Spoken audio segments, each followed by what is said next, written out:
everyone. Hi, welcome.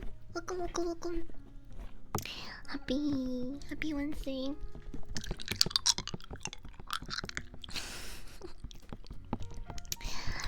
Mm, hi, hi. It's nice seeing you guys again. We have some shit to talk about. Chat. Cause what the fuck did I just watch?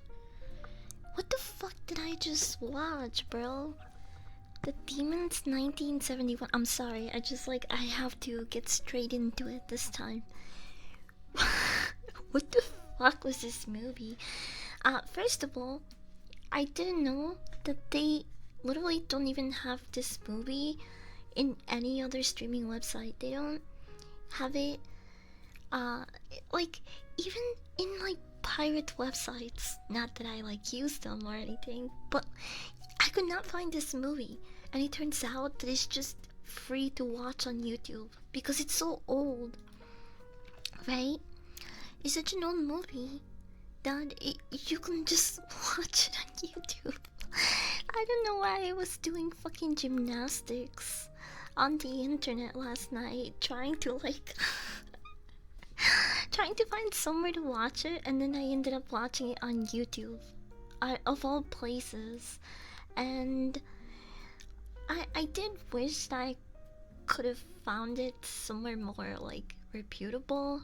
I really wish that Shutter Shutter had it streaming because I have a Shutter account, so that would have been perfect. And I know they actually pay people to translate the movies there.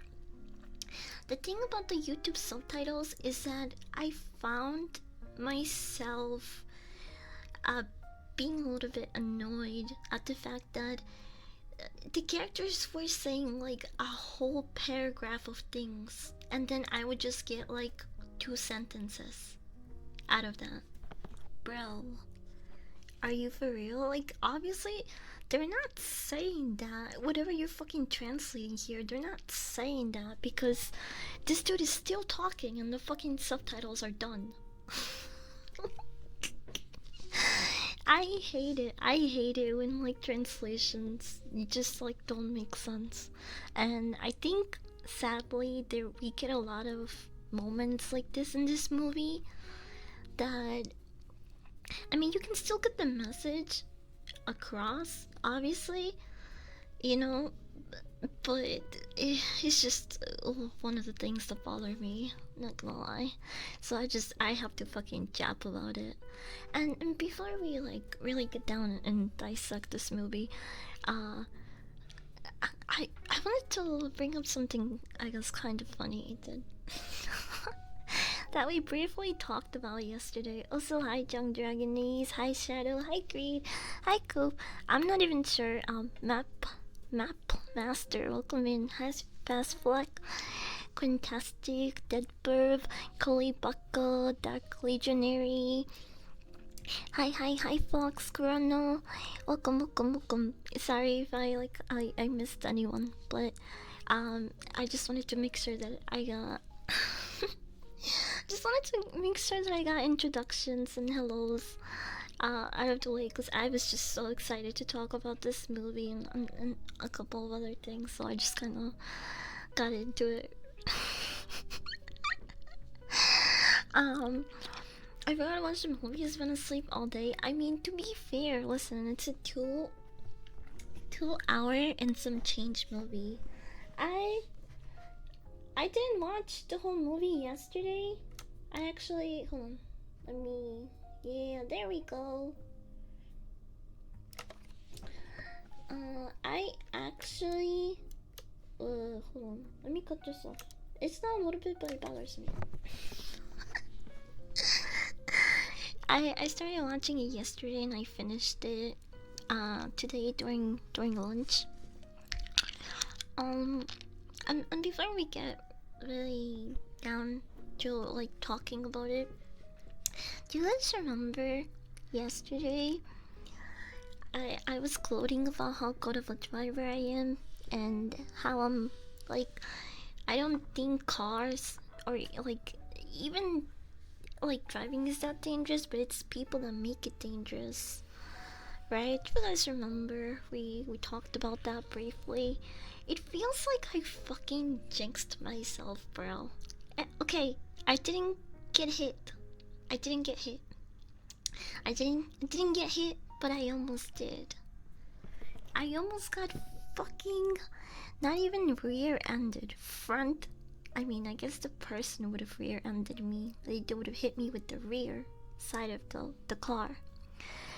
But bro, I was on my way out of work, right? And it's really funny because yesterday I was also talking about how my job, it just requires me to be in an office and like handle like and interact with like three other people, right? And I was saying, oh, I miss interacting with other people. Like I miss having a job where I have to interact with people face to face. You know what? I don't. I don't anymore. Dealing with people is so bothersome sometimes, bro.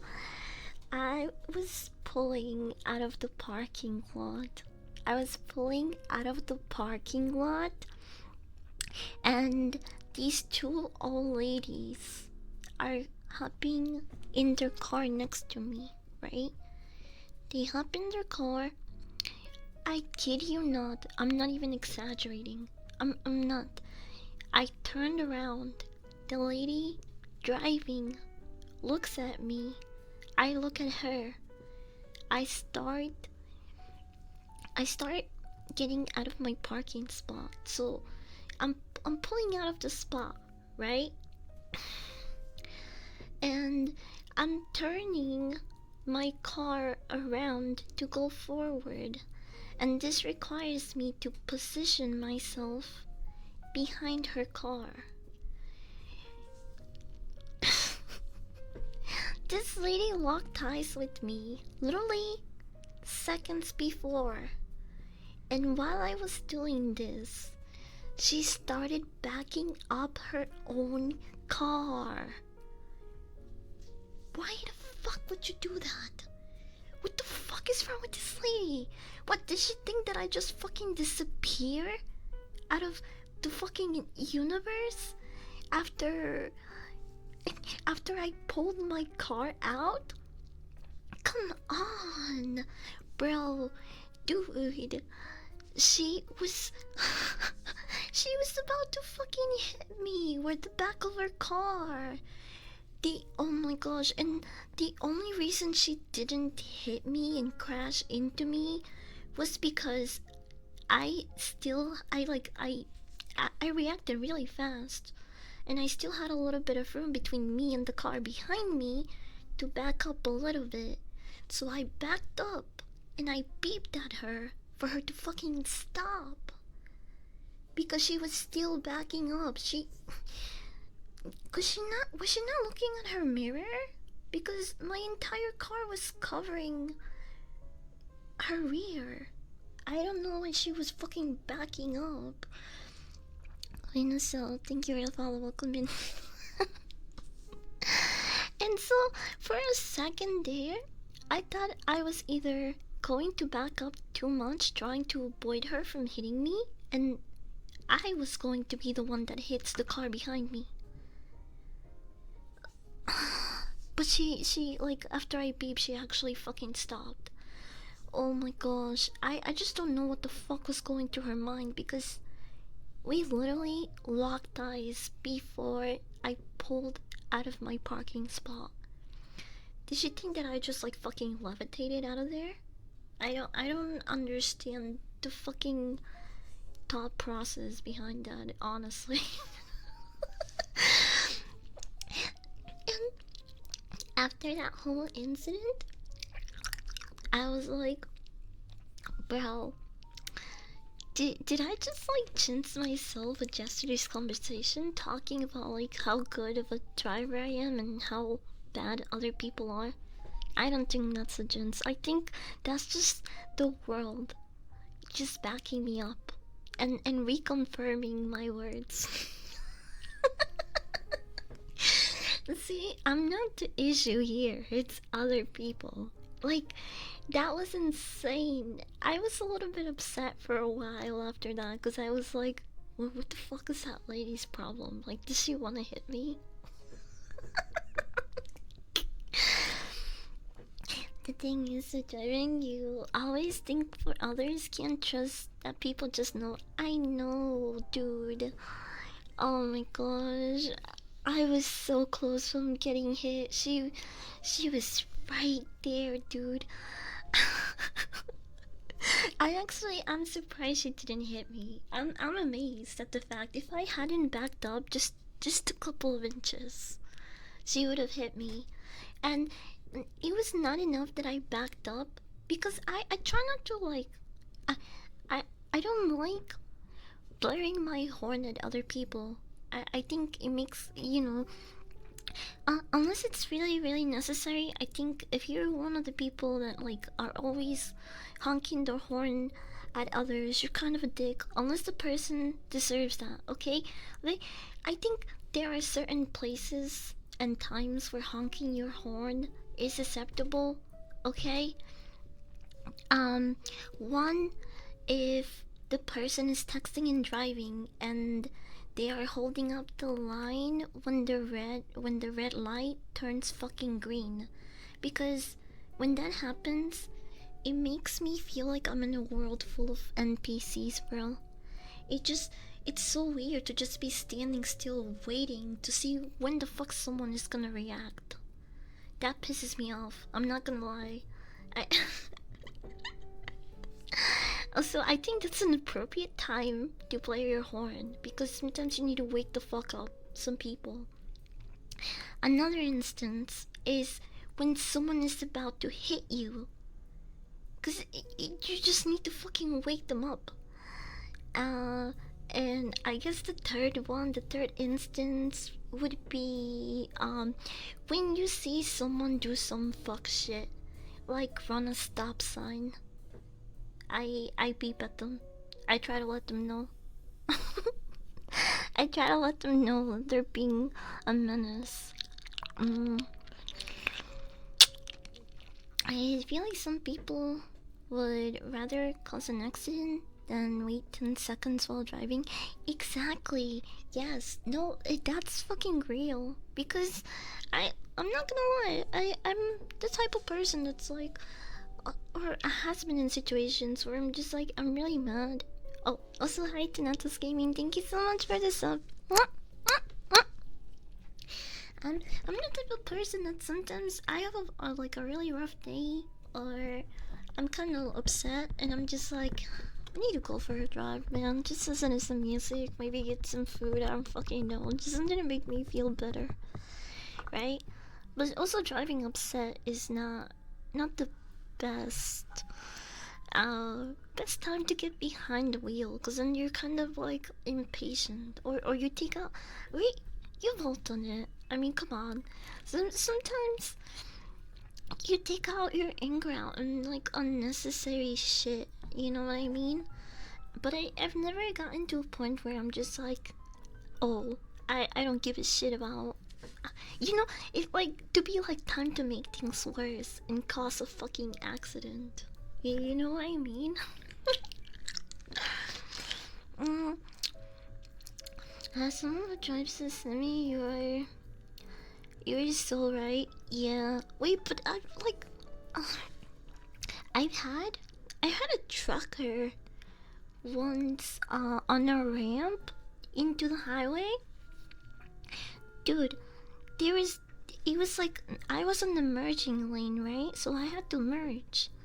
And this fucking truck saw me approach, and instead of like driving at the same pace or slowing down, he did not give a fuck. He started speeding, and he almost crushed me between his ginormous fucking truck and the fucking the side of the highway basically.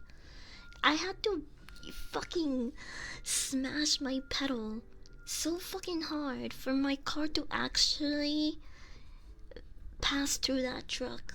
or he would have crushed me. I don't know if that dude was being a dick, or if I was like driving on a spot where it was his blind side. I don't fucking know to this day, but dude, that motherfucker almost killed me or just like crushed me there. I hate driving behind and next to trucks. Ever since then, it makes me really nervous. I try to stay within their field of view. I try to be respectful, but some people are just fucking assholes on the road. It sucks. And it, it it's even worse that the fact that they're operating a vehicle that fucking massive. Because you're a danger to everyone. Every time I see a car doing some hazard, it's usually a huge truck. It's because some people can't, like, they don't, they passed and they have a license to drive certain vehicles, but they don't, they like pass by some miracle or smidge. So many times I've seen trucks turn a lane and take up like 2.5 lanes on the turn because they don't fucking calculate how much pace and like what speed is appropriate for the truck to turn perfectly without taking up 2 lanes. And I know it can be done because I have seen some really skilled truck drivers out there. Not everyone takes up 2.5 fucking lanes, but there's some people that just don't know how to fucking drive, bro. And they're the real dangers out there. They're the real dangers out there.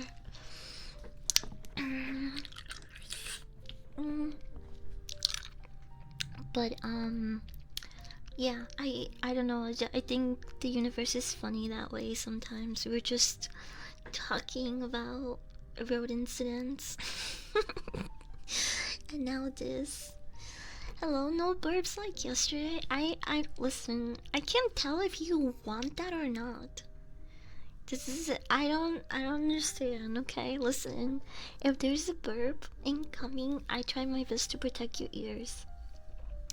Some people will hate me for it, and some people will be sad that I cover your ears. You can't please everyone.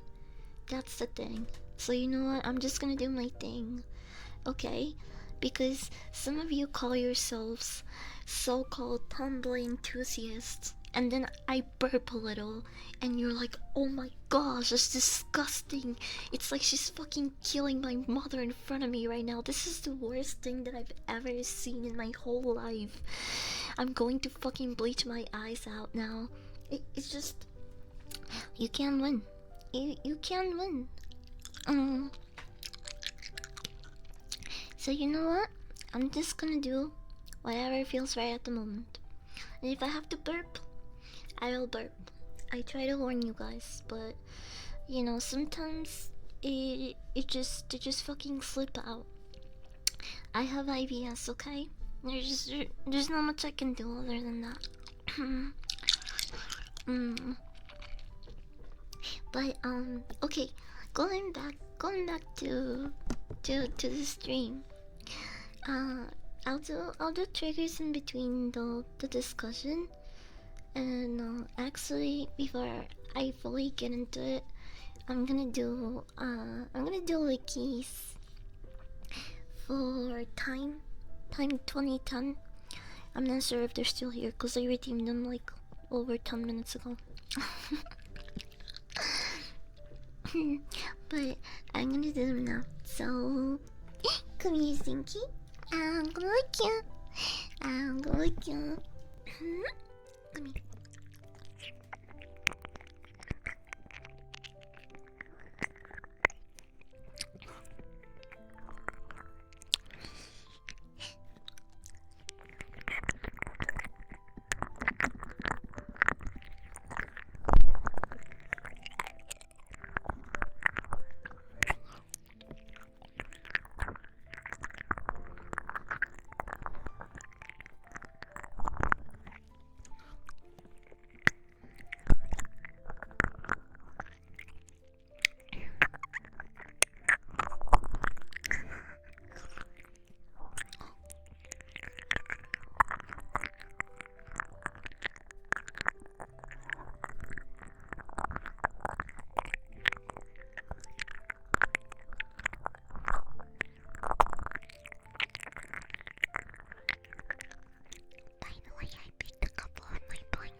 was a conjured bird. That actually sounded pretty natural. Like it even felt good. it felt good, bro. Like I don't know. Maybe there is a burp in the backlog that I didn't know I needed to let out, but I just did. Hi, why so great? Oh my gosh, that's so corny. I can't believe I giggled. You got me. Oh, did I wake you up, Coop? I'm sorry. Here, let me give you one hit back for withstanding that.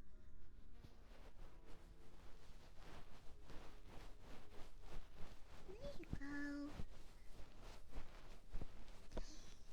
Hi, sleepyhead. Hi, sleepyhead.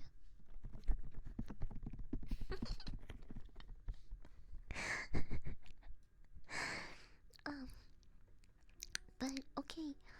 Listen, to answer your question a little bit more seriously, the reason why we're black and white today is because we're discussing a 1971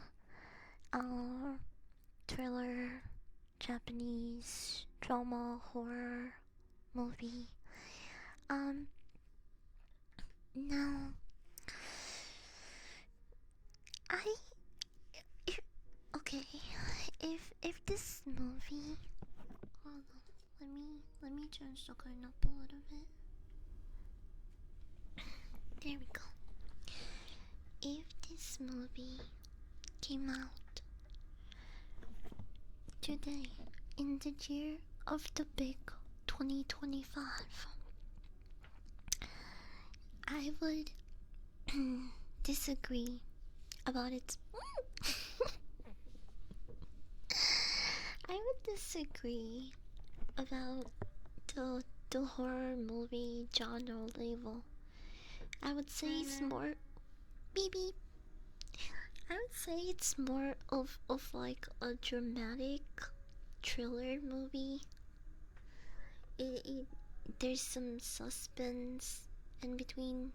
Yeah, that like kind of scared me too.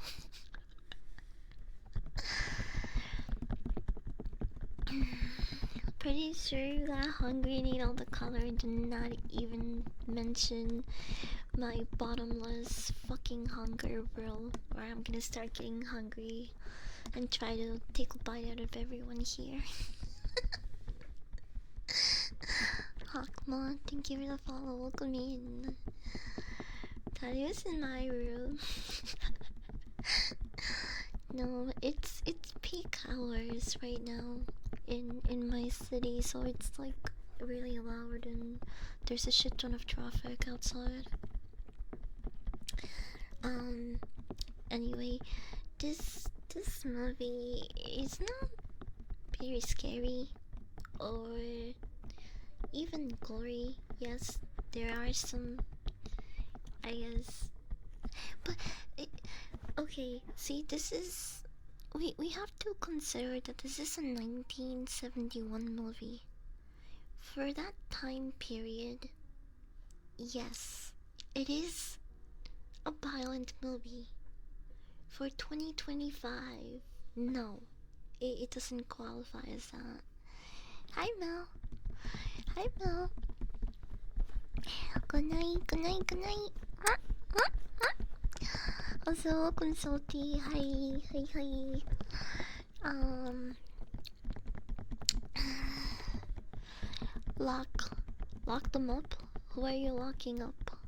Wait. Who are we locking up? For 1971 is scary. For 2025 is comedy. Finally got Deadpool the video game. Wait, the BR video game? Or which one? Did the BR video game already come out? I had no idea. Huh. Anyway, bye Chantos. Bye bye bye. Enjoy your enemy. Can I not self-imperson? No. You want me to imperson you? Go on. Go yourself. Right now. Wait. Oh.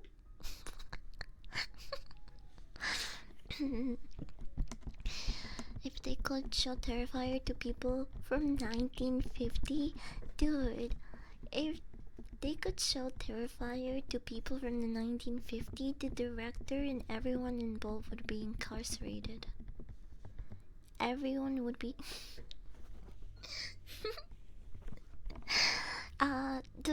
The guy who directed and made Possession, and I think the movie was like 19. Hold on, when Possession come out? Possession 1981. Oh, okay. 1981. Did you know when this originally aired in theaters? I think it was actually a couple of years prior. The director, his name is Andrew Kowalski. Bro, they arrested him. They imprisoned him because they were like, "What the fuck are your movies, bro?" By the way, Possession is literally the first movie that I've ever seen, at least oldest movie, that like has a monster fucking scene in here. It's really gruesome. The actors did such a really good job in it though. The scenes with like Isabel going going absolutely fucking bonkers are really well done. You can tell like they acted their heart out in this one. But yes, there is actually several versions of this film, and when it first when it first made it to the theaters, it was censored and it was still heavily very much critiqued. He got a lot of shit for it. Um, from what I remember though, I'm I'm kind of lying. The movie that landed him in prison wasn't Possession, but The Devil. There we go. The Devil, the 1972 horror drama film, which I haven't seen. It's in my watch list, but this is the movie that he directed that got him arrested. How's the one called where family finds old tapes and the guy in the tape becomes real? Oof. Oh, that sounds so familiar, but I don't know. I don't think I know. Chat, anyone knows what they're talking about? Like the movie Into a Bungalow? I have no idea. The concept of it sounds really familiar. But it's not ringing any bells, like for the name title and any of that.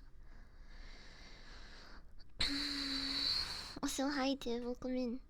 I'm really, I'm really happy.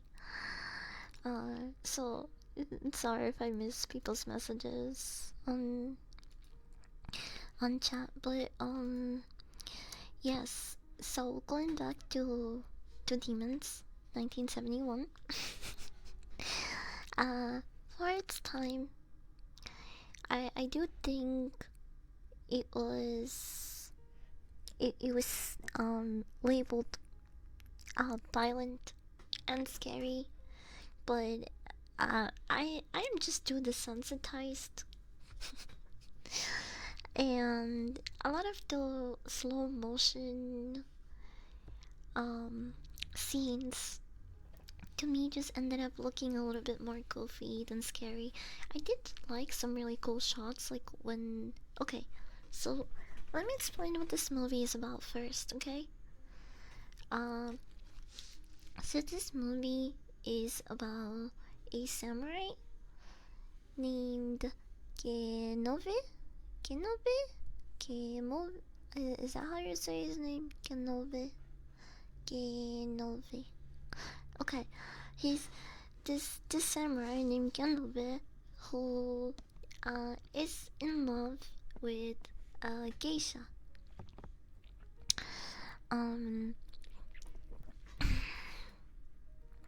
at the beginning of the film, we see Genove um waking up from from a nightmare, and it's pretty gruesome. It looks. I believe there's, yeah, 5 people, and then he sees himself hanging. Sinister. Oh, wait, that's the movie you were talking about. Oh, bro, why didn't I mention it? Wait, okay, so in this scene, Sinister. I didn't watch the last movie, by the way, the last Sinister film. I heard a lot of mixed things. From what I remember, the series was going downhill, but I don't know. Maybe they redeemed themselves with the last movie. I I would need to see it. I didn't watch it just because he was getting a lot of negative reviews, and I usually don't let that steer me away from movies because I want to like make up my own opinion on them, right? But I you know, there's certain movies that I save for when I'm really bored or have nothing to watch. I don't mind like wasting time. And the latest Sinister movie is definitely one of those. You know, it has to be at a time where I'm just like, man, I have nothing to absolutely watch right now. What is something that I don't mind wasting time on? So I'm saving the latest Sinister movie for a time like that. Um, but I really enjoyed the first one. The second one was decent too. I think after that they kind of started going downhill. The first one is still the best in my opinion. Yeah, I agree. I agree. It's unfortunately one of those series that started off really strong, and then it suffered from the same thing that a lot of sequels suffer. That they never match up to the first movie. Still waiting for Terrifier 3.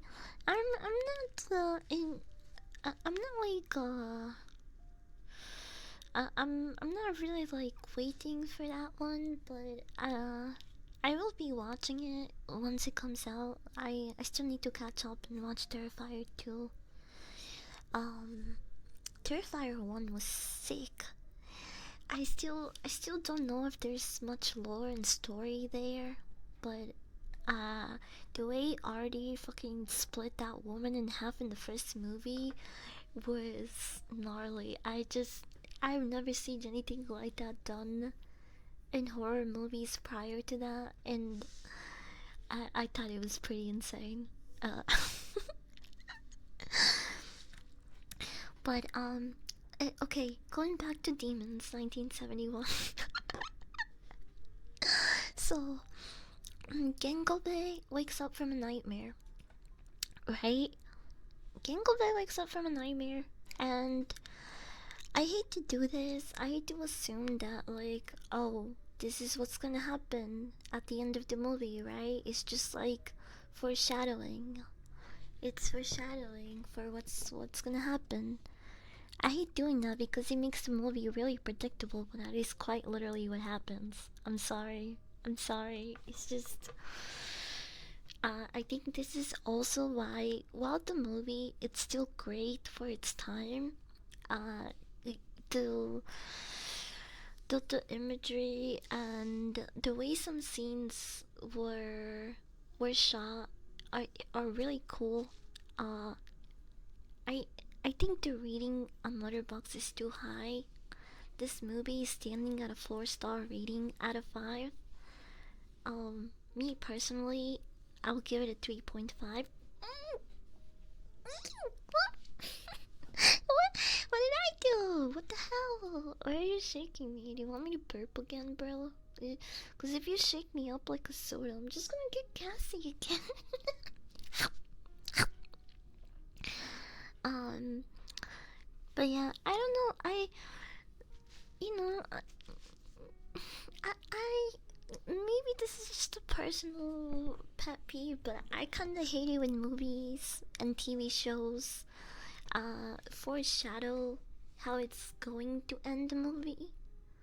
Like sometimes they do it in a really smart way, and it's uh, okay, I still didn't see that coming, even if it seemed like it was going that way. I don't know, you know what I mean? But with this, it was like, oh, they literally showed us how it's gonna end, and I didn't like that. I didn't like that because I made the joke that this is totally what's gonna happen in the end, and it did. Um, but he still gets a lot of points for being entertaining. Uh, having it having it be such a well done movie, like visually, especially for its time, right? This looks like a movie that could be made nowadays. I mean, I've actually seen tons of movies that were filmed and directed like by comparison horribly next to this one. Um, while the pacing at times seemed a bit dragged out and kind of slow, um, I was really invested in the storyline. I wanted to know what happens next, even if, uh, like I mentioned, some parts were kind of predictable. Um, so Gen Genobe. Why do I always have such a hard time saying his name? Genobe wakes up from his nightmare, and his Keisha, his Keisha lover, girlfriend, whatever you want to call her. She's like, oh, Genobe, you had a nightmare. What's wrong, sweetie? Blah blah blah. Come here. It was just a nightmare. And he's like, oh, okay, cool. It was just a nightmare. You were dead, and like that was pretty funny, but you're not dead. So let's have sex now. And they do the deed, right? Uh, then um, Ginlovis disciple slash servant, I guess, uh, bursts in here and tells him that he is being distracted by this harlot and her tricks, and he should stop being such a fucking beta simp um and go back to his samurai duties. Uh, well, I came back and I hear let's have sex. I'm narrating what happens in this movie, okay? Don't get too excited. But maybe there were elements to it that went over my head. I don't think so. I think this movie is pretty like clear cut. Uh, I don't think there's like a lot of subliminal or hidden messages. I think it's pretty like forward and straight to the point. I also really like that about it. I mean, it's like a classic revenge sort of story, but it's also like at what cost? Because Gen Gen Genove also he loved her. He loved Akisha Coleman. Yeah, her name's Coleman. He loved Coleman. Uh, enough to, you know, kind of like okay, yes, I don't condone cheating, very bad, but it's not it's not grounds for murder. You know what I mean? Like you when you compare the two, it's like, buddy, you got some fucking anger issues over here, you know what I mean? Yeah, it sucks getting cheated on, but should you murder everyone within your vicinity after said, such incidents happening to you? I don't know. That's a little bit too dramatic.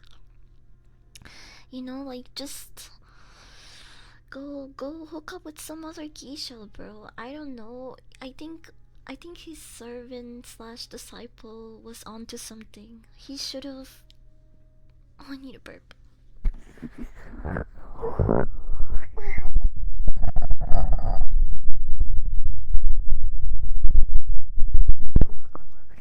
That was really fucking loud. I think it was louder than the burp. Redeem earlier. Holy shit. Whoops. I did try to warn you.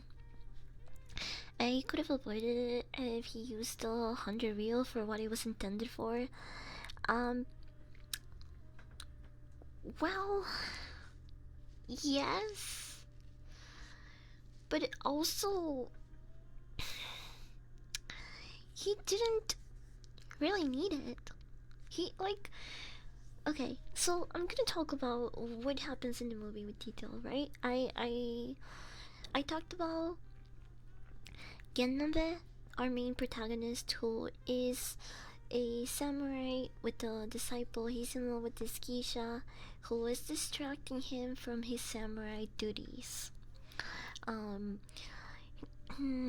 Coleman she is in debt, and Gennobe has been helping her by selling off his possessions to the point where his apartment is just four walls and that's it. He like has no furniture, no possessions. He's just sitting in an empty house, drinking sake and banging the geisha broad. What a life, man. I don't. I, people warn you about when no pussy does to a motherfucker, but I've seen what pussy does to a motherfucker, and it's far more sinister and scary. So I kind of agree with his disciple. He should have focused on his samurai duties and stayed away from that harlot. Um. So, um, eh, again, he basically gives up most of his possessions to help out. Go, Koname, Kon, Koman, Koman, Koman. He he sells off his possessions to help Komon in her debt, and the disciple tells him that he should stay away from her. She's not good news. He's obviously losing sight of what's important in his samurai duties, and then he does the grand gesture of gifting him 100 yuan. Is that what they call them? Yuan. 100 real. Wait, 100 real. Sorry. How much is 100 real in US dollars? Is that's probably not a lot of money now. That's 115 US dollars. Wait, with 39 cents if you want to be exact. 115 with 39 cents US dollars. They were doing all of these gymnastics for $100, bro. I mean, I guess in 1970 it's probably worth a lot more. But Pineapple Man, welcome in. Welcome. But his disciple tells him that him and a couple of other samurais wanted to help him get reignited into this samurai family so he can basically join them and be an honorable samurai again.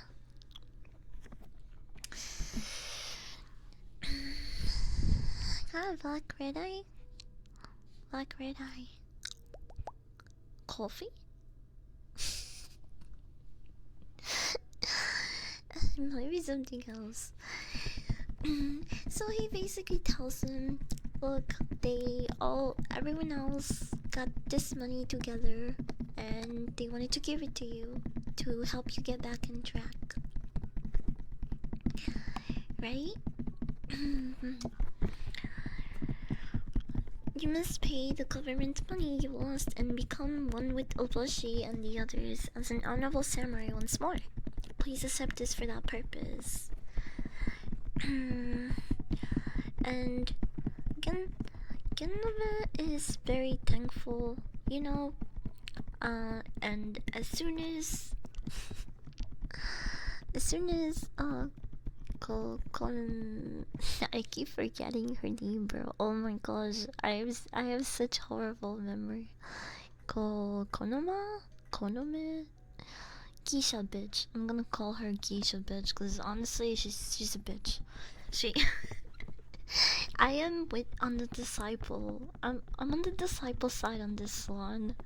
She's a harlot. She's a vixen. She's Coleman. Yeah, Coleman. She's bad fucking news. So, Geisha bitch pops in. She's like, "Hey, what are you boys talking about? What's going on here?" This bitch can already sniff out the money, bro.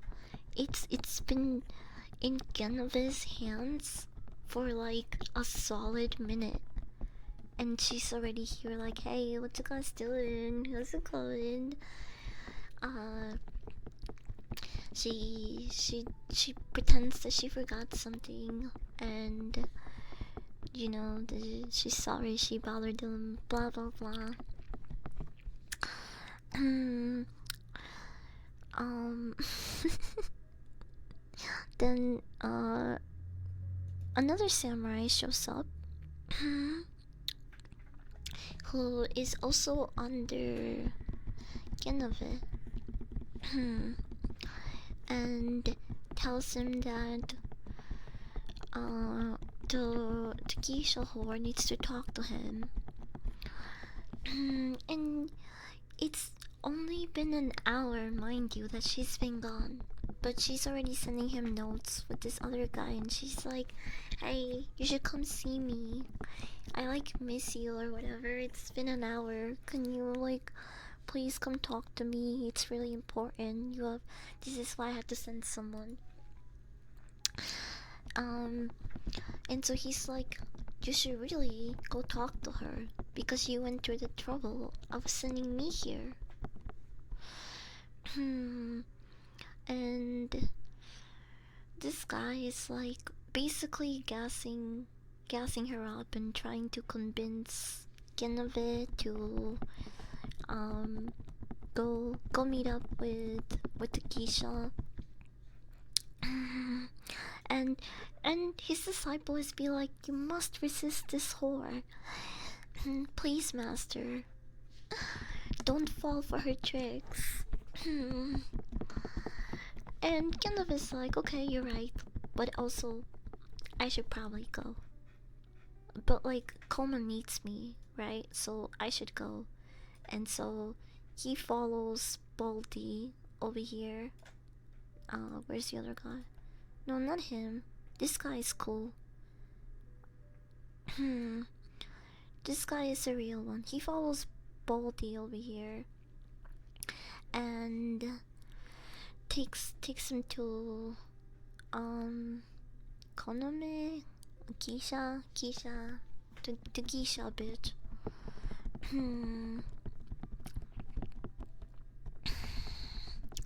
And before they go in, they overhear this conversation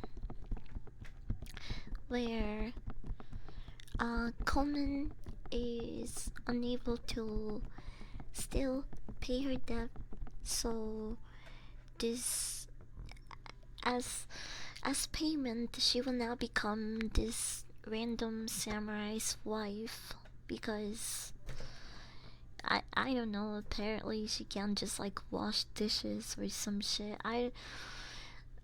$100 fucking debt is all she needs to pay off. Um and so she she's telling she's telling the people in the room that she can't be his wife because she made a vow to only be Genove's wife. She could only she's promised herself to only be touched by him and no other man ever. Um this woman is so good that she goes so far as to get the promise tattooed. It's like it's supposed to be a sign of her commitment to Genove. Gengobe. So I've been saying it wrong. Gengobe. But close enough. So she tells him, you know, I'm Gengobe's whore. No one else can touch me, blah blah blah. I'm gonna marry him, not you. You and so Genove being the freaking love the the the enamored idiot that he is, he thank you for the letter reminder. Loveful, that's the word that I was looking for. Gengove being the fucking loveful that he is, um, bursts into the room and I don't need Korean. What is? Oh right. So Genkobe, being the loveful that he is, bursts into the room and he's like, "I have 100 real. I will pay for her debts, and she won't have to be your wife. That way, she'll be my wife." And so everyone in the room is like, "Oh my gosh, he actually has the money. He actually paid her ransom and the debts. That's crazy." um, but Gengobe's disciple shows up and he's like, "Oh my god, what are you doing, you fucking dumbass? Did you just give all the money we gave you to buy this broad who I told you to stay away from?" Look, okay, it's here, it's literally the scene that's about to happen. But it turns out that this whole scenario is not real. And Gengobe is still outside with Baldy. And he's like, you know what? I think he's right. I'm gonna go. I think I'm gonna go back to my samurai duties. And Baldy here stops him. He's like, "Doesn't it make you angry to hear them talk about you like that? They're just gonna like buy your hoe and steal your bitch. Sir, go show them that they can't do that." And he basically forces Gengobe to come back in. Well, to actually enter the room. This time. And the whole scene that we just saw in Gengobe's head pretty much plays out uh almost exactly the same. He they talk about uh how she should marry the guy he intercepts, but then he comes to his senses towards the end and says, you know what, actually you can marry her. I shouldn't give this money away. I should go back and be a samurai. And as he leaves, uh, the the geisha whore tries to grab his sword and kill herself because she just can't live in a world where her true love has abandoned her. And Gengobi's like, oh my gosh, do I really mean that much to you? You really don't want to live without me? And he's like, okay, you know what? You know what? I will pay for that ransom. He's imagining this, by the way, because he's contemplating right now turning her back on her for a second time. And so this the first attempt where she grabbed his sword was real, but this is just in his imagination. So he grabs one of her pins and he's like, okay, fine, don't kill yourself. You're so sexy, haha. I'll pay for your debt, okay? You don't have to marry him. You've shown me you can't live without me. Fine. Hi Merlin, welcome in. Welcome, welcome, welcome. And so he turns into the big hero, and she's like, "Oh my God, Gengobe, you make me so happy. Thank you for paying my debt. Now we're gonna be happy and go fuck off into the sunset." But not really, because Baldy over here, he's like, "Wait a moment. You did pay this horse ransom, but unfortunately, she has a husband." Dun dun dun. So Gangobe is like, what the fuck? She has a husband. It was pretty clear from the beginning that her heart was not fully into it. But he's like, tell me who your husband is. What the fuck did I just give all the money that I got gifted for? Bro, what a fucking fool. I can't believe this shit. What? Now, listen, it's Baldy. Dun dun dun. Another twist. Bye, Salty. Have a safe drive. But yes, it turns out that Baldy here was so persistent on Genkobe showing up and rescuing the geisha girl because, what do you know? They're married. So this is obviously a huge scam to get Genkobe's money. And it's very apparent from the way they act. I made a joke that he's probably the husband to myself, and it turned out to be right.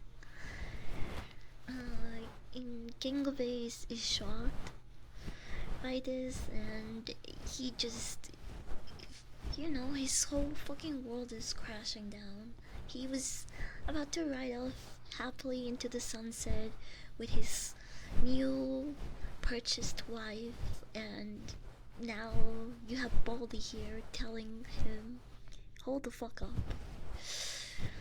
She's actually my wife. and the disciple is here to witness it all.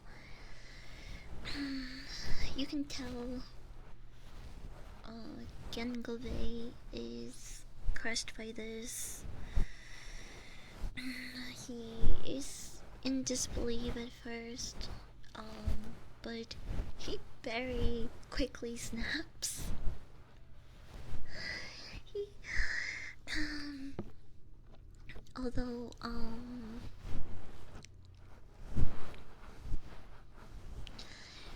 although he does, yeah, he does blame himself.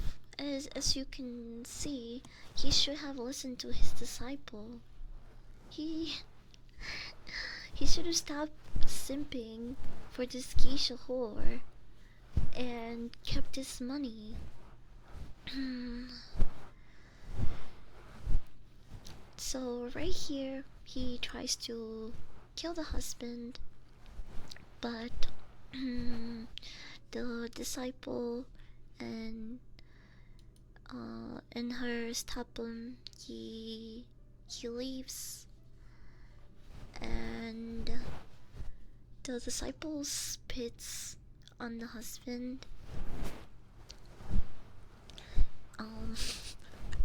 So he's tapping up his bald head there, cleaning up the spit. And then she's just like, well, that was kind of mean, actually. You don't think we were too harsh on him? And he's like, no, a man must do this type of thing. Women don't understand what needs to be done to secure the bag.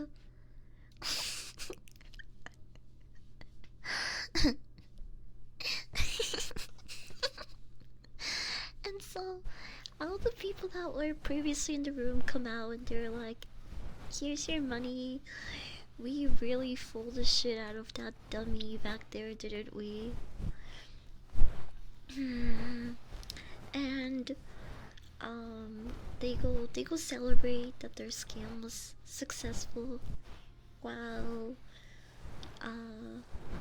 Coleman is still a little bit. She feels bad for Kengobe. Her later that same night, and this is when they're celebrating. They're getting ready to sleep. Um, the Keisha and her husband are apparently not losing or even thinking about how they scammed Gengobe anymore, because they they start they start doing the nasty. Literally, like, this happens literally like an hour or two after. So I honestly thought the Komon did feel some sort of regret at first, or like, maybe she felt bad about the way they played him. But honestly, I don't think so. I think it's just like self-guilt sort of thing. I don't even think she feels bad for Gengobe. I think it's just guilt from her knowing that they did something bad, but that's it. You know what I mean? And she's like, oh my gosh, make me feel warm. And then they start doing the nasty again. Which, by the way, in this movie, both of the times that Coleman is having sex with, I don't know if I can show this even though it's on YouTube. I mean, it's not graphic. He just like literally gets on top of her, flops around a little, and like gropes her, fondles her, I guess. And they still all wear their clothes. And this is the second scene that they show like this. But something I noticed is that in both of the scenes, the men seem to pay a lot of attention to her chest, which leads me to believe that maybe Japanese people or Japanese men are both men. I don't know, maybe changed now.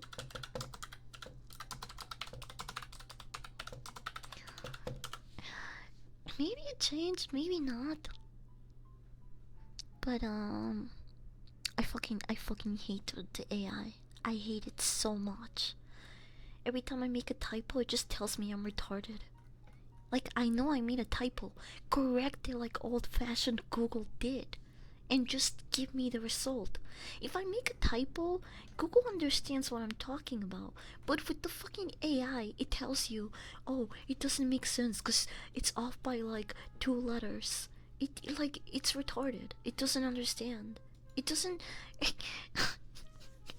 It can't like fucking understand the request that you're trying, or or, or the question.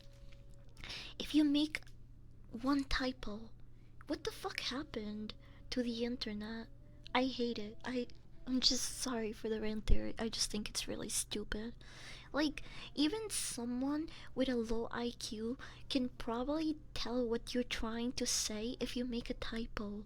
But Google AI overview or whatever the fuck it is, you can't tell? It, that's insane.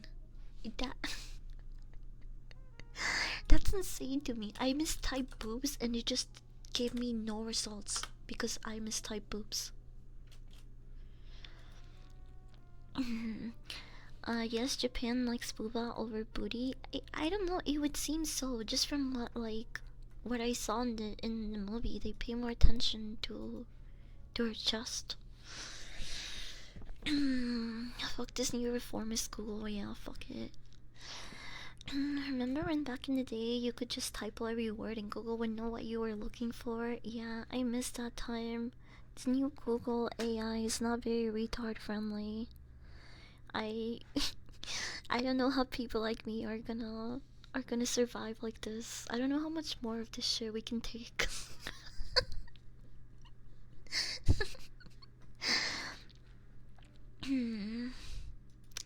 Oh, okay. So, the Geisha and her husband are porking in the next room. Um, all of the people that helped them pull off their scam are, just enjoying some sake, winding down for the night, listening to them fuck. One of the guys gets horny from listening to them and takes his girl to the other room so they could do the same thing. Um, they, settle down for the night, everyone goes to sleep, and Ganglebay makes his way back into the house for his revenge tour. Ask Jeeves never corrected me like this. this, wait, does that search engine? Yeah, does it still exist? No way. I don't know actually.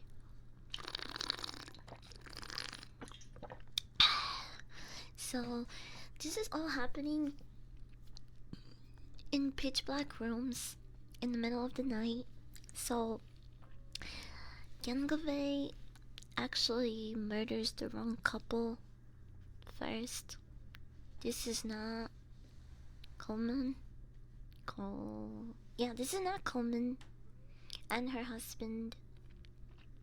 It's the other random couple that helped him scam Gengave, and they actually do hear this and witness Gengave killing these people. Um, so he ends up killing 5 people, and Koman and her husband sneak out. They manage to get away. Um.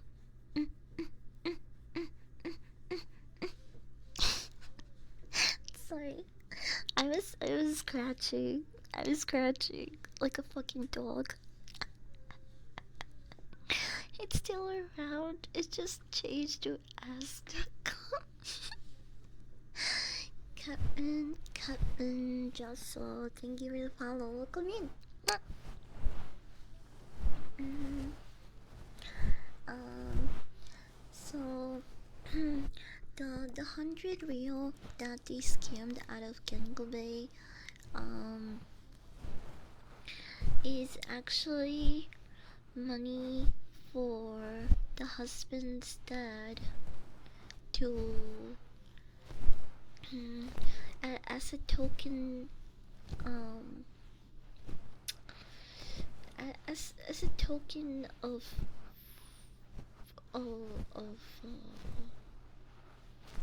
like his dad basically disowned him, and he told him that if he wanted to take him back as his son, he needed to give him 100 real, and then he would forgive him. I don't know what the premises here was, but that's why they scammed Kengobe. And so the granddad gets the 100 real. He forgives the son. He's like, "Oh my god, this is my grandson. Let me meet him. Now that we're a happy family, and I forgave my son."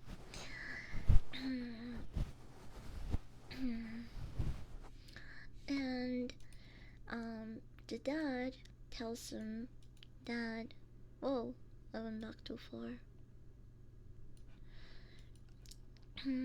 There he is forgiving him. He's like, "Okay, you gave me the money. You're my son now. Let me see my grandson.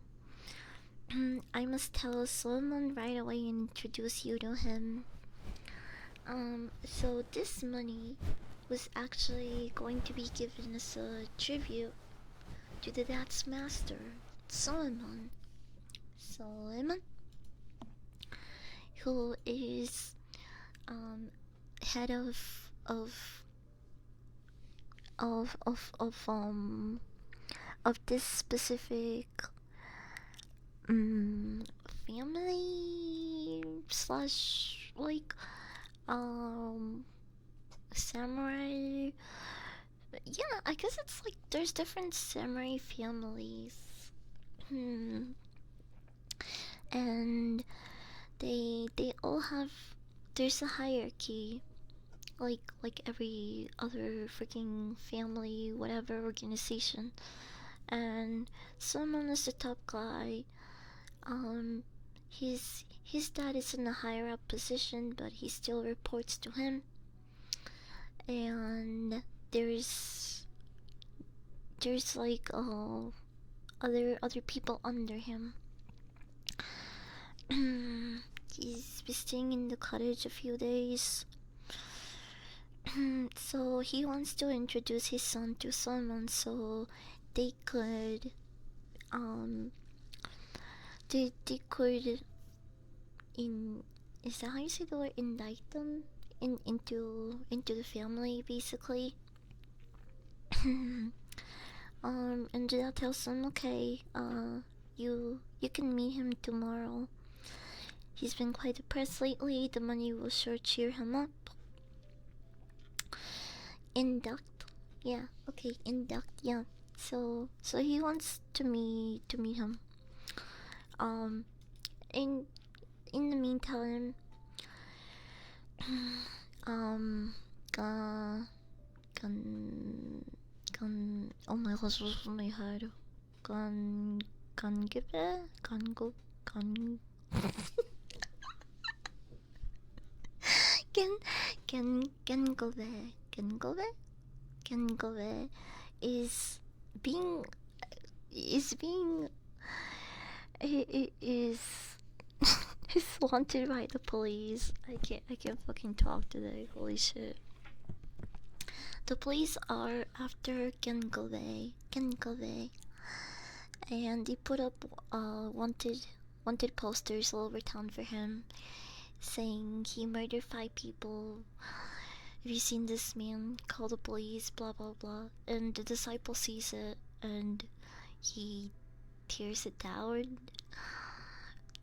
I just, is further showing us how what a ride or die this guy is. Just, I mean, Ganglebei did murder those 5 people, but he's still looking out for him. Dude, this guy is too good to be like under him. Um, so in attempts to get as far away from Gengove as possible after seeing him murder 5 people, uh, Kon Ko Coleman and her husband go live out in another city where Coleman's brother becomes their landlord. Apparently, they've been freeloading for a while because he asked them for the rent money, and her husband just offers him a drink and to chill instead.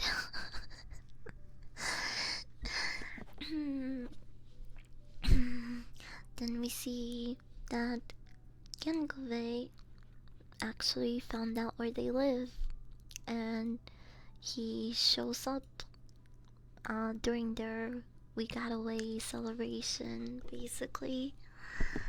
Snowy, welcome in. Welcome.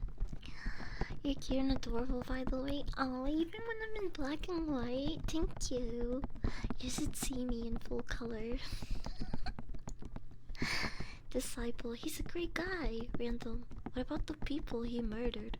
Disciple, what murders? That's a real one. That's a ride or die right there. But Coleman and her husband moved to this town, and they actually have a son. They have a baby boy who I think it's like less than a year old. But they take their son to this new town, and they're talking about how the possibility of Gangobe finding out where they live, and he's like, don't kill the mood, but if he does show up, I'm gonna take care of him, and he'll be. I'll take him to the authorities. That's just gonna be in person. So he's talking the big talk. But suddenly Gengobe shows up, and they are terrified. I mean, rightfully so. They watched him murder 5 people, and just managed to get away among the midst of it all. Gangobe shows up seemingly calm and tells them that he bought sake as a housewarming gift for their new move. And the husband is such a pussy, bro. Not only is he a fucking scam artist, fucking bum ass fuck, but he's also just a giant sloppy pussy. Oh man, he has zero backbone. I mean, look, he's just setting up the cushion for him, telling him, have a seat. We're so glad to see you here. They're lying, obviously. They're just scared shitless. Hi, Scampy, welcome in.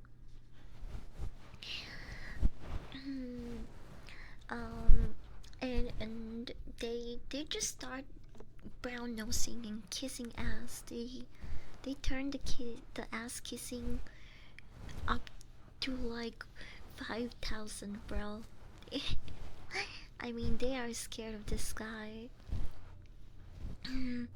And Gangobe just fucks around with them. He's like, everything's cool. Let's just hang out for a bit, drink some sake, let bygones be bygones. Sure, you guys scammed the fuck out of me and took all of my money, but that's all in the past. Now let's have a toast and have a good time. But before before Gengove enters the house, we see him we see him pour something sussy into sake. So he is very obviously trying to poison them. Um, this right here is not actually happening, and this is why I feel the movie feels a little bit dragged out, because there is a lot of these scenes where Gengobe pictures what is going to happen, and I think once or twice what he imagines and visions will happen actually does happen, but there's times like this. This is so fucking funny to me though. This scene is insane. That looks like um if if this was like a 2025 film, he would have been turned into like a soy jack or some shit by now. I don't know. Do you guys remember that meme of that like triple chin dude laughing? This is what it reminds me of. I I just feel like some of these scenes would be, they would have fucking memed the fuck out of them by now. He was still insistent on the sake. Drink my sake, wink. Make sure you drink some of my sake, wink, wink. Yeah, he really was. But them, them being in the middle of the celebration when he burst in, they were like, "Oh, we have some warmed up, so just drink ours for now." Also, I had no idea people warmed up their sake. Huh? Is that like, is that normal? That's common? And is there a specific sake that needs to be warmed up, or is it just any regular sake? I've had sake before and I didn't like it. It was alright, but now I'm wondering if I would like it a little better if it was warm. You know, I feel like the warmness, if you warmed it up, it would alleviate some of the the sting, if that makes sense. So I kind of want to try warm sake. I don't know if there's a specific brand that I need to do, or if that's safe to do for all sake. I would probably have to look into that. It's not all sake, but some of the more premium sakes are better served warm. Interesting. I want to do some research and see. Malboroshi mystery. It's a pretty common one, I guess. People apparently warm up this one. I'm pretty sure I've seen this at the store. Eco Fuji. Okay, that's a $50 bottle. Let me see. Sencho Hosaku. This is another bottle. And I think it's like pretty decent quality. 56 a bottle. That's pretty pricey. Kanbishi Mizuo. 56 a bottle. These are pricey. Basically, it activates the umami flavor and kills the bitterness, which is exactly what I hate about sake, the bitterness. I would love to try and warm up some sake. Um, but yes, they warm up some sake and they're like, we don't need to drink yours right now. Let's drink this one for now. And then he asked Coleman to sing a song like the time they met. Obviously, they are very aware that that he's having a breakdown. So right now they don't want the smoke, and she just sits pretty and does whatever he asks her to do. which in this moment is to play and sing a song just like the first time they met. But I had a fruit flavor one and it was pretty good. Yeah, but that's with any alcohol, in my opinion, not just sake. I can't have any plain alcohol, but add some fruitiness flavor to it, and it's much better, tolerable, even yummy in some cases. But yeah, I did like the flavored sake. I think I had the grape, watermelon, no, and I think they also have a peach flavored one. Um, anyway, so they're basically both being held at Katana Point right now by Gengobe, and the Coleman's brother, the landlord, pops his head in, and the husband tells him to get help. So he disappears to get the police, and here's the police making their way to the house. I don't know if this is how they actually like announced that they needed they were in urgency and needed to clear the way, but you see the the flock of cops holding up these lanterns and making their way to the house.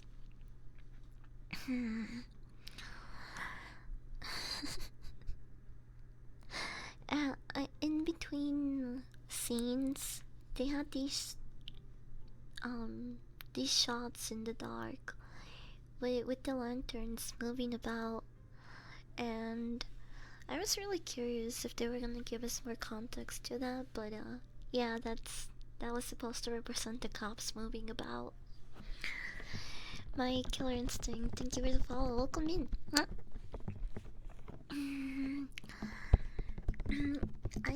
I also think this type of movie works really well in black and white format, because you could also um you could also make, I mean, it's kind of a reach, but you could say that the way that some scenes seem a lot darker and more, they use more tones of like of black, so it looks like there's this sort of like darkness creeping in, or like this void, or you're not sure what's gonna pop out of that you know that darkness. It adds on to the anticipation of and thrill of some of these scenes, and it could also be connected to um to yeah Gengobe's corruption, and how he's giving in to, he's losing the fight against, you know, the darkness that is consuming him. But again, that might just be me um doing a bit of reaching there. The cops are also huge pussies and pretty much useless here. So they ask the husband, who was just in the room as a captive, to go back in the room and tie up Gengobe, which makes no sense. Why would the cops be called here just for them to make the hostages go back in and try to and try to take down this samurai? It just makes no sense. They were like, we're here, but actually, can you do our job? Can you can you tie him up for us, and we'll be right here to take him to jail? They just did not want to work that day, I guess. I don't know what it is. I was confused by that. Yeah, because they also have swords. They're samurais too. Like, it's literally a group of men against one dude. I mean, even if there is the probability of conflict in a fight breaking out, they obviously have the upper hand. So I really don't understand why they were such huge pussies. I I couldn't tell you. I was also confused by that. I'm guessing they were just lazy and didn't seem like it was worth it. So they're here to arrest them for the 5 murders that happened in the other town in Fukagawa.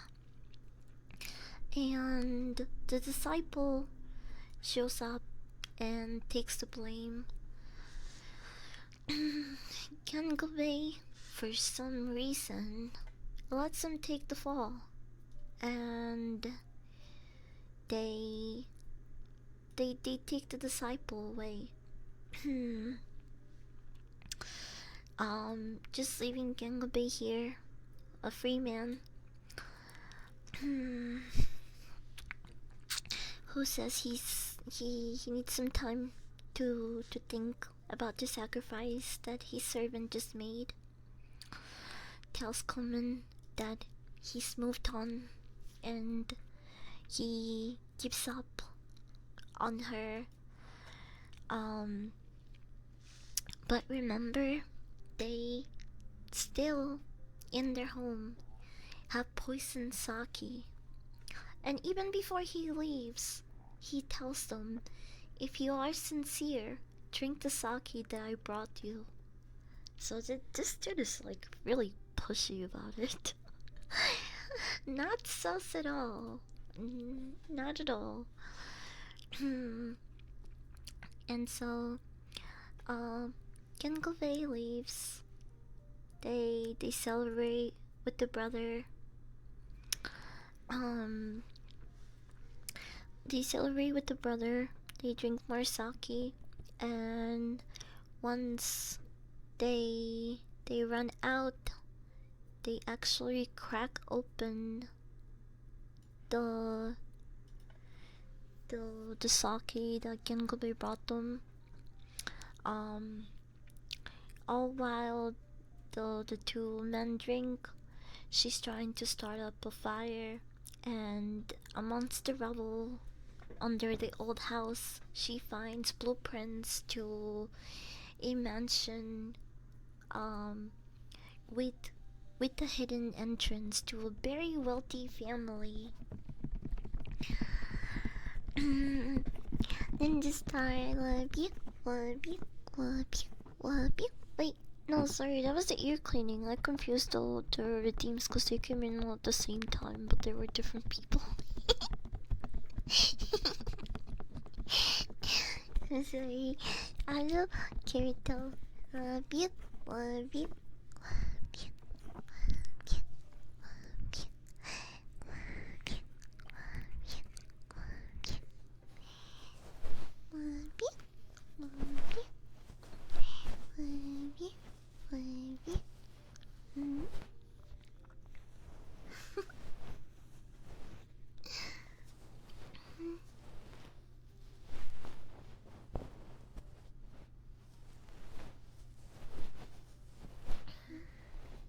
You'll forgive me even if I can't read, right, chat?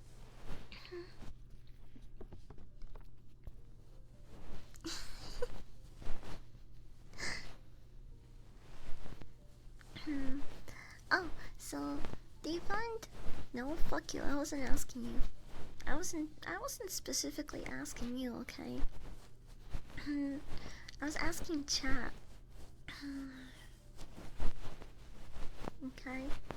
As a whole, so unless I get a wave of no's, then I'm gaslighting myself to believe that's not the case.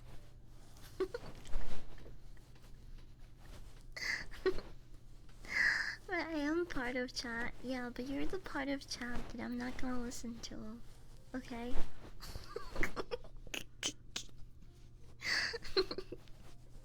You're like the hair that's sticking out of chat's big toe. That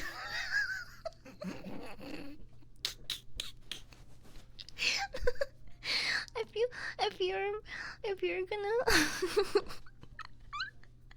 claim yourself as part of chat, that is the part that I'm gonna put you as now for being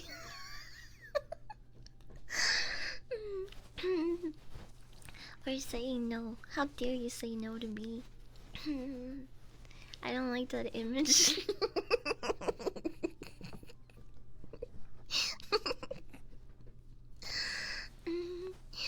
I'll help you gaslight yourself. Thank you, Mike. Very cool. Mm, um, so where was I? Oh, right. In the rubble, uh, by the way, they're like taking the house apart to keep the fire alive because they're too lazy to go out and get some wood, which is insane to me that they just rather fucking take the panels from the house and throw them in the fire instead of, I don't know, going outside and looking for wood and sticks. But whatever. That leads them to the blueprints of a wealthy family's mansion, and they think these are very important, obviously, to the point where the husband and brother start fighting. But in the middle of the fight, the poison sake, uh, the poison sake starts having a reaction on the brother, and he thinks that the husband is the one trying to poison him, and to avoid the his brother-in-law from running off and telling the cops, he ends up choking him, finishing up the job. Which, by the way, I think this dude like lasted way too long. He stayed alive way too long, bro. Like, he's already dealing with poison damage on top of being choked out with the rope. How did he last this long? I think he was still alive for like an extra 2 minutes. and and Coleman just lets him do this, by the way. I she she really lets her husband get away with the law. But honestly, I don't feel sorry for her after watching the movie. Her and her husband deserve each other. They're both horrible people. um, I think this is probably one of the most graphic slash uh violent violent scenes of the movie,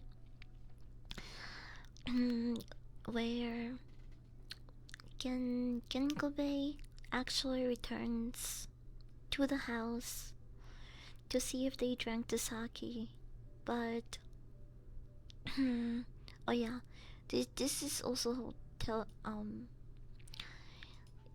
Ken Kobe is being haunted by the people that, well, we don't know if this is actually happening or it's all in his head, but I'm guessing it's just all guilt from the murders and everything that he's seeing these things. He's like going. He's fucking schizoing out in the woods, and he comes back. He comes back to the house to see if the couple drank the sake, and he is upset at the fact that they are very much still alive, and the husband is nowhere to be seen. But Coleman doesn't tell Gengobe where he is. Um, he. It's clear who the father is. He looks just like Sangirl, which is her husband. Ukonmiki, welcome in. Thank you for the follow. Welcome, welcome.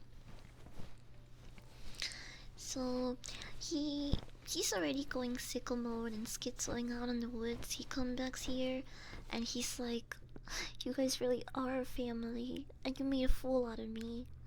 And also he looks like his daddy, who's a bitch ass motherfucker. Who's a bitch ass bum that scammed me. Well, did I grab it? I don't know if I did. I saw like a little piece of love flying about. And so he is once again crashing out. Understandably so. But I don't think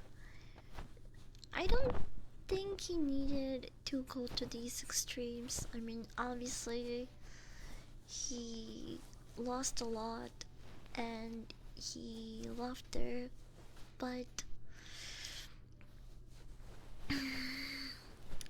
he's doing a little too much here.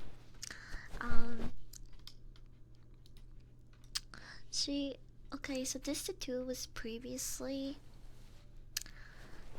this tattoo was previously supposed to be a promise to Gengove, which basically said, which basically was like her devotion to him and how she would not let another man touch her. But it turned out that she finished the tattoo and wrote her husband's name on it. So Gengove had previously seen this tattoo, but just the first letters of it, and now she switched it up and changed it to Precious Sangirl, her husband. What's your opinion, AC Rally? The fuck is that? I don't know what that is. Good news, I'm alive and made it to the mall. Yay! Good job, Salty. Now get yourselves a nice snack if you can. Remember, it's International Men's Day. So make sure you guys are treating yourselves today. Whether that's just chilling for, you know, doing nothing, having a burger or some nectar peppy. whatever your idea is of a good time or comfort, make sure you do that for yourself today. You're asking the dog about a car game? Oh, is that what it is? Dude, I haven't played car games since Need for Speed. Scratch, scratch. I did like racing games and car games, but I haven't played one in a very long time. It's been way too long, honestly. So he sees that she's changed the tattoo and crashes out even more.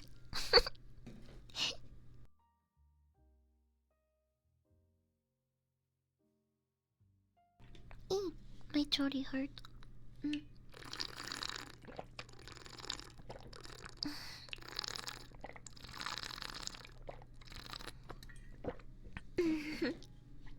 So she's like, it's not what it looks like. Whoops.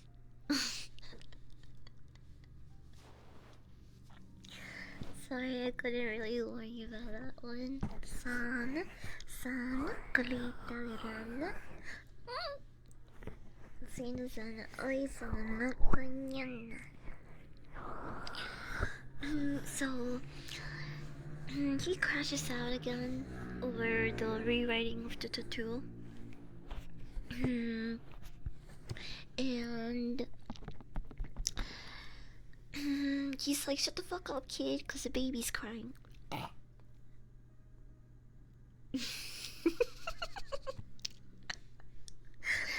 Oh my gosh, I don't know what came over me. Miley, no, I would say you fit right in because I know there's a lot of burp enthusiasts and enjoyers here. Maxwell, sir, that is not that is not a good name to have right now.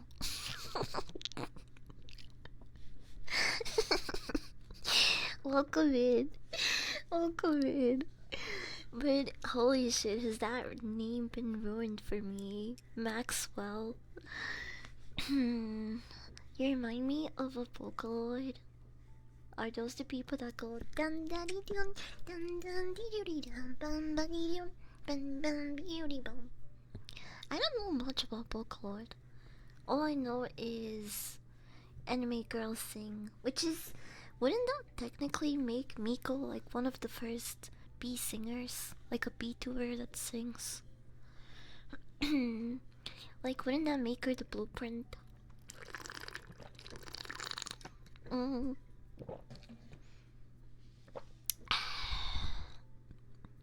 So, he, wait, did he do it yet? No, he fucking stabbed the tattoo. He's like, my precious Sanguro, fuck this dude, and she stabs her in the tattoo, and she crawls to her baby, and he forces her to to deliver the blow to the baby, which like I said, I think this is the most violent graphic scene the entire movie. Even though the entire movie is on YouTube, I don't know if I can show that honestly, so I'm just gonna go past it and tell you guys what happens.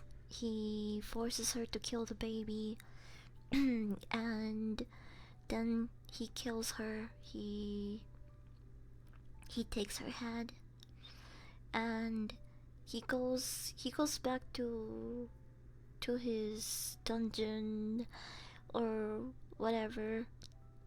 He's just, you know, talking to the head, having sake with her.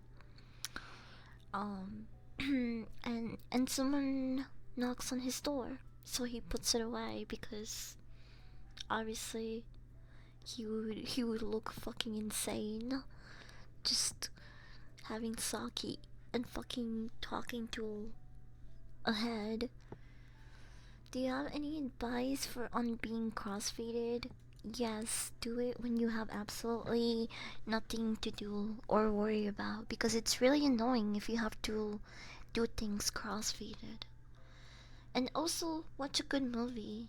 Watch Airplane. I know it's a really old movie, but if you haven't seen it, I do recommend it.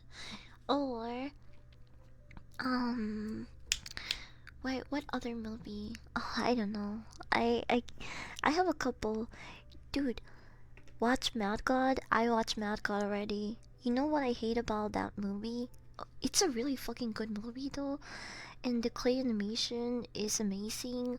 A lot of the shots look really cool, but the baby crying, the scenes where they have the baby crying in the background fucking annoys the shit out of me. I don't know what it is. I guess it's just one thing. Maybe I need to upgrade from tomboy to MILF to actually feel motherly. But I just, whenever I hear a baby cry, it makes me anxious and uncomfortable, and I want to kill myself. But maybe some other women feel different. Maybe they wanna help the baby stop crying and their motherly instincts kick in, but I wanna fucking yeet the baby through the window. Maybe that'll change if I became a MILF, but I don't know. The ad scared you? I can't believe people still get ads on this channel, bro. I try to do everything to prevent them, and Twitch somehow still finds a way. Just like nature, Twitch finds a way, I guess. It reminds me of Warhammer Critics Corp. I don't know Warhammer lore, but I want to. I want to, because I know there's a lot of it, and I think that's pretty interesting. Plus, a bunch of you nerds are really familiar with it, which makes me want to learn about it, but I'll get into it eventually, okay? I know there's a lot of lore and catching up to do when it comes to Warhammer. What the hell was I talking about though? Also, fantastic, thank you for the sub.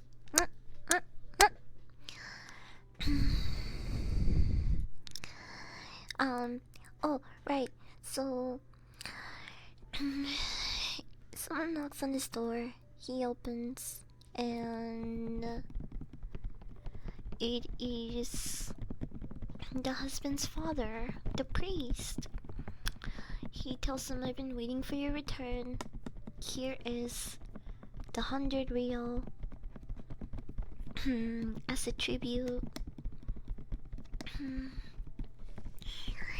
Sweet dreams, fantastic.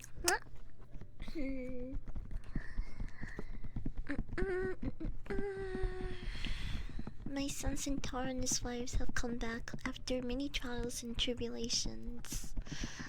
My son killed his wife's brother. I don't know why he's telling him all the lore, by the way. He's just like fucking telling on his son's crimes for some reason.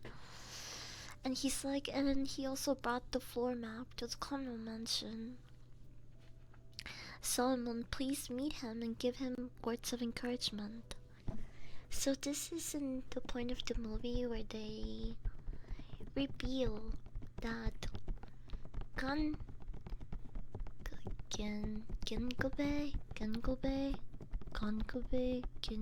Gingobe, whatever his name is, how you pronounce it. He is actually the head of this organization, family.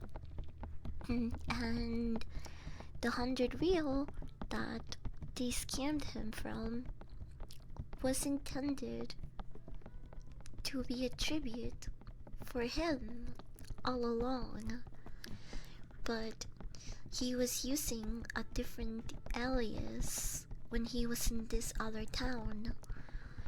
So not only had his son never met him, but he knew him under a completely different name.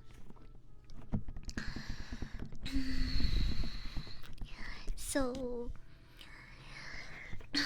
this is I guess kind of like the biggest twist of the movie, you know. Name spelling, sure.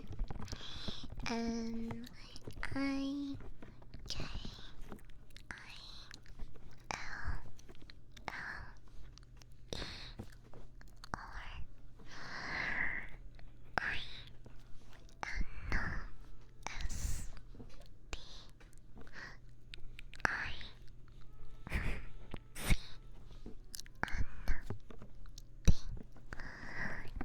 regular instinct. Cannot be welcome in. Welcome, welcome. We're so horror movie. You can't do this to me, Queen. You sneaky little fox. You think you're such a smartass, don't you? Kindred Jar, welcome in. Welcome.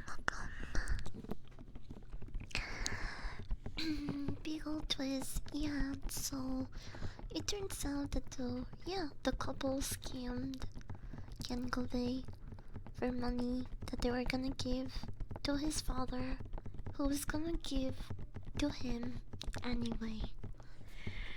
So that is the big twist of the movie. And Gengove starts connecting the dots, or I guess should we call him Somrana?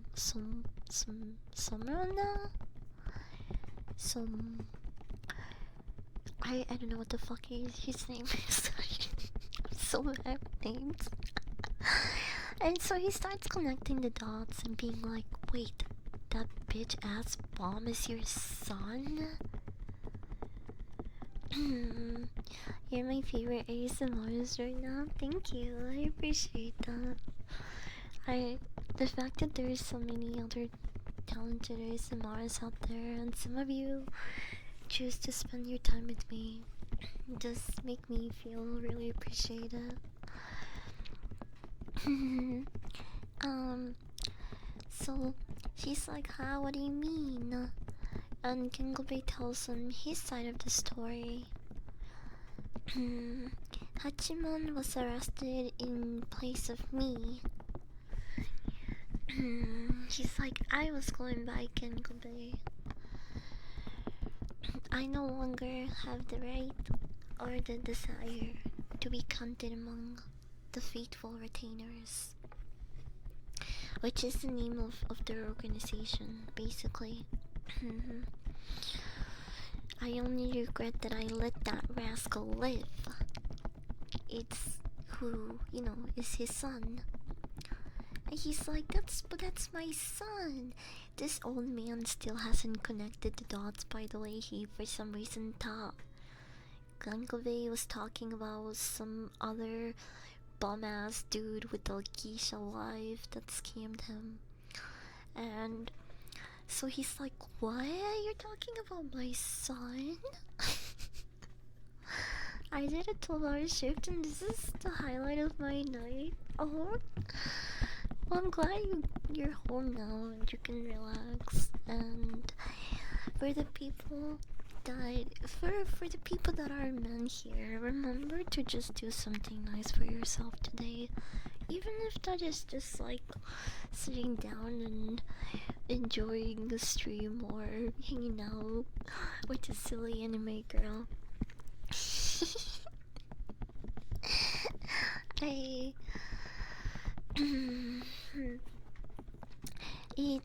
I know it's different than like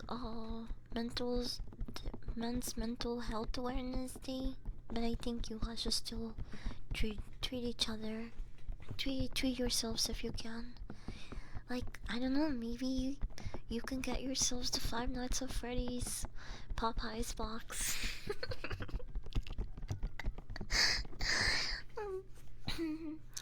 I wanna go back and get it because last time that I ordered it, they didn't give me the Freddy Fazbear cups. I only got the box, but I didn't get my soda in his cup. Hi, Sai, welcome in. We're talking about a 1971 movie called Demons, aka Shora. Shora? Shora means demons, I guess in Japanese, maybe, I don't know. But you can watch the entire movie on YouTube for free. If you're interested, it is a black and white film, and I would consider it more of a thriller. But for a 1971 movie, I guess it can be considered violent for its time. Popeyes doesn't exist in UK, sadly. Damn, that is unfortunate. Please tell me you guys have Dr. Pepper at the very least, right? You guys know what Dr. Pepper tastes like, right? Or do you guys only get Mr. Piv? The Pips? The Pips?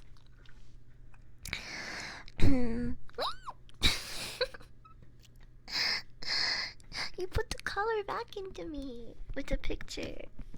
Piss Flower, thank you for the follow. Welcome in. So he's like, oh my gosh, this is what I wrapped 100 real on. This is my clothes. And then this bitch ass bum husband comes out and he's like, Gengobei Solomon? What the fuck? And he's like, no, please, my son. I know you're angry, but please, he had no idea he was scamming you.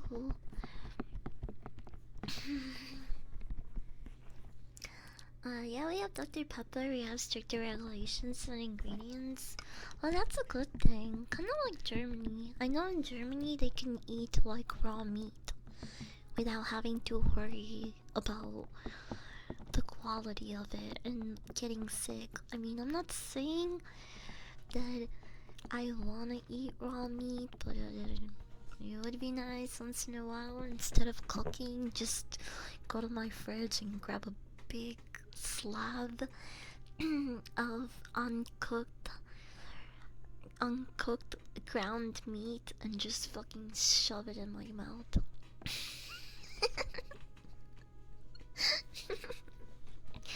Oh, so this is pretty much the cover of the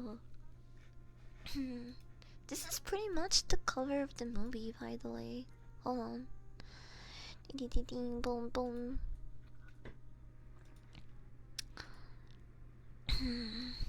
That's Gengobe holding Coleman's head. And this is them doing the nasty in the corner. Bro, what? They did not hold back. They had them fucking in the cover in her head. Which, by the way, also like spoiler alert, I guess. I don't know, but to be fair, this cover is pretty cool. It's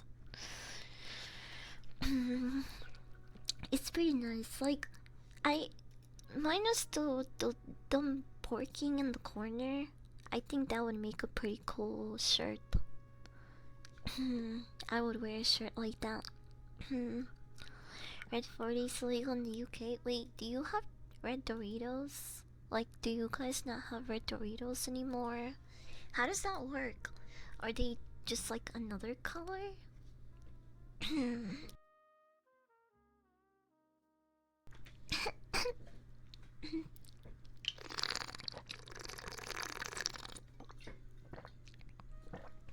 Are Doritos corn chip color, and that's it? I mean, I guess the Doritos aren't like super red, but I think they do use red 40 there. So he's like, oh, this is what I did to your bitch. That's what you get for scamming me. Hi, Luigi, welcome in. And he's like, you. He gets really angry, but remember, the husband is a big pussy.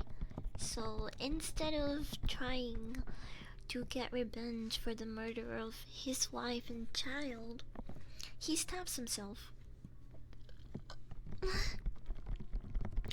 He stabs himself.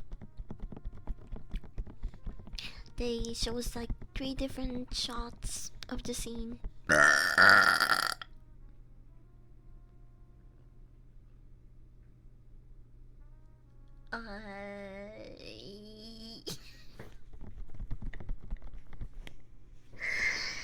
I probably just woke up some people with that one, bro. Oh my gosh. I'm so sorry for 4 years. I'm so sorry. I'm such a disgusting tomboy piece of shit. I'm never getting married. Nobody is ever going to love me this way. I'm disgusting. I'm hideous. Piece of shit. Stupid fucking dog.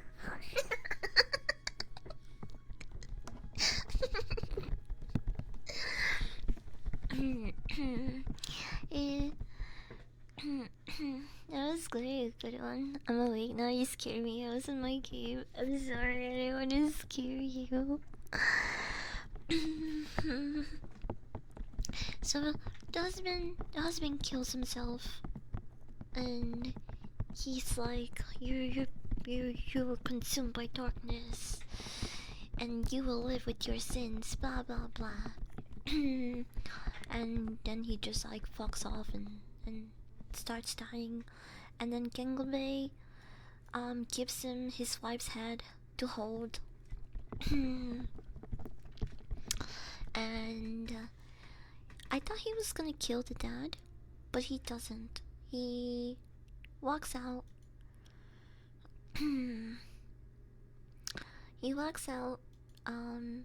We have the scene with him just being outside. You should be proud of that bird. I am, but also I want to warn you guys about them. You know, I don't want to like fucking jump scare you. I don't want to do that. Burp competition, hell yeah. I would win. I think I would win. Not trying to toot my own horns or anything, but I think I would win in a burp competition against you guys. I have the power of anime and IBS to back me up. And so Gangabe walks out. He just, contemplates his life or whatever. The scene fades out, and they tell us that several months later, the Enya retainers carried out their vendetta, which I think was to like rob the famous mansion now that they have the floor plans. It says here, but Solomon Funakura was not among them, which implies he's no longer head of that organization.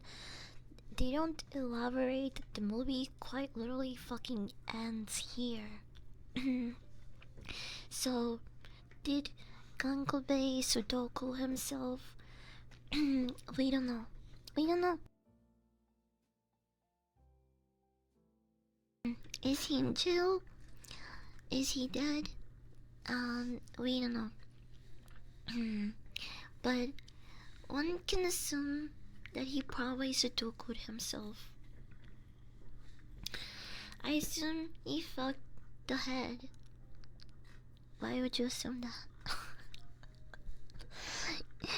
Why are you so porn-brained, Div?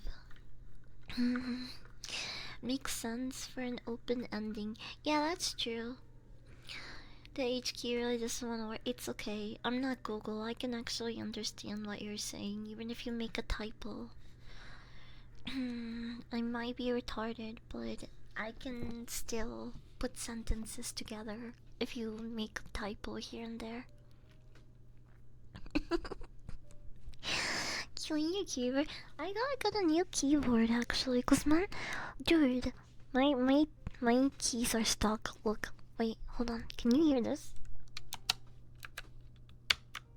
Oh, did you hear that? Did you hear how fucking clanky? Oh, I had to press hard on that.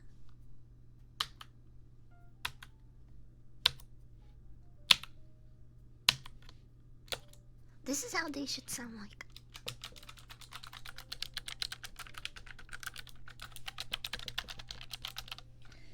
Okay,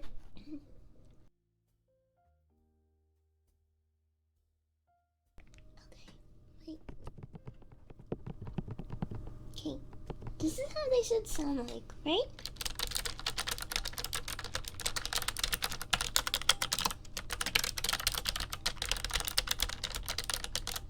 But this is what they sound like.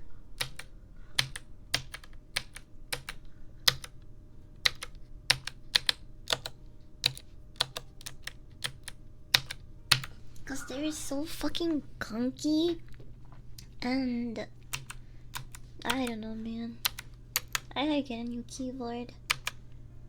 It's not even that my keyboard is dirty. It's just like I dropped so many stuff, and I've dropped the keyboard itself so many times that these keys are just permanently fucked.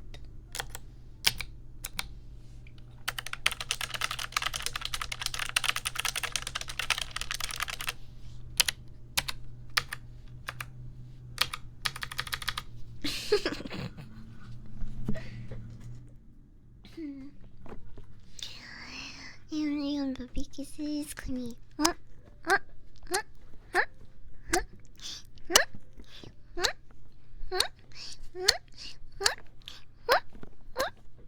You're just on your keyboard, close enough. I spilled ranch all over it one time when I was eating Wingstop.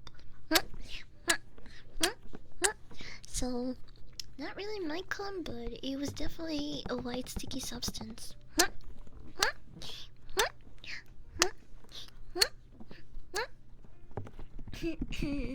My headcanon, it's peanut butter stuck on them.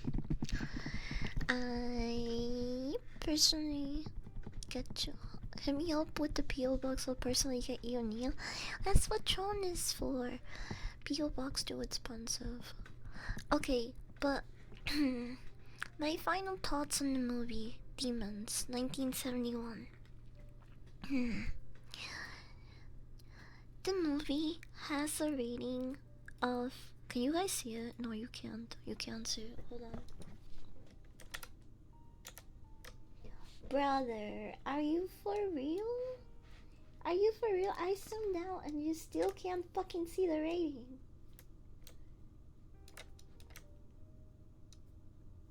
Right there. Holy shit. The movie has a 4.2 rating on Letterboxd. You can only give a movie 5 stars. That's the maximum rating.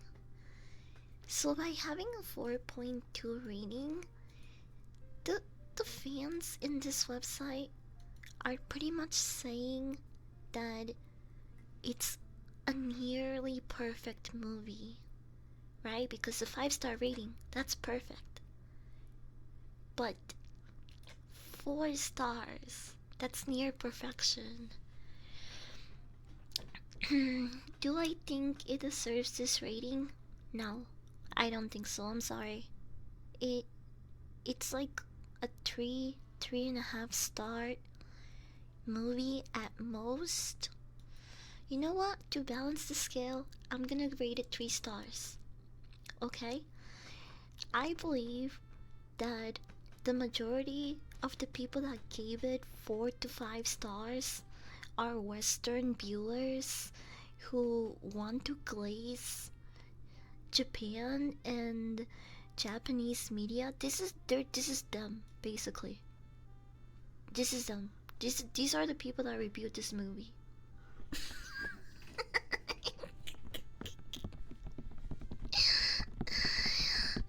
Bye, fantastic. Good nap.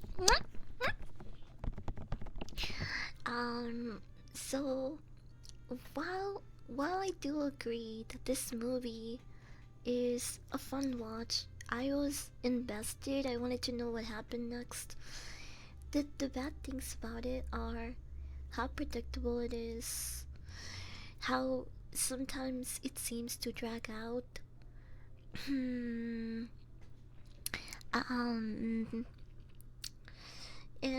it's an old movie, so you know there's only so much that they could do back then. And it's not a very scary film. I think it for if it were to come out today, they should definitely make some changes in the pacing, and some of the scenes could be a little bit more graphic. But yeah, I do believe that the 4.2 star rating is kind of a glaze. This is literally what's going on here in this page. The people giving it 4 and 5 stars have to be Western viewers that are just glazing anything that like Japan shits out. And I'm not saying by any means that the movie is bad. I really enjoyed it. There's some really well done and cool scenes done here. For example, when Gengobe kills Takesha, um, he stabs her in the back, and you see the blood splatter, and the way that they filmed that scene is really well done. But I don't think it's a near perfect film. It is a good movie. Huh? Accidental mute. I didn't mute. I can still hear. I can see my audio being recorded. Maybe you accidentally muted me. But but yeah, it's a 3-star movie for me. Definitely worth to watch are in if you're a horror fan and you like seeing old movies like this.